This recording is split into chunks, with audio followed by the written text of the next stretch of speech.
Hello everyone, welcome back to another video from Webtech Tutorial. In today's video, I'm going to be showing you how to download CarGurus application on your iPhone. So let's jump in right into the video without wasting much of our time. First of all, make sure that your iOS device is connected to a stable internet. Once you are done, open up your App Store. Soon after you open up the App Store, go to the search box at the top and type in CarGurus and search. Look for this application from CarGurus that says CarGurus used and new cars.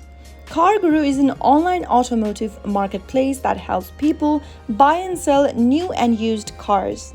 It provides various tools and resources for both car buyers and sellers, making the car shopping process more transparent and convenient.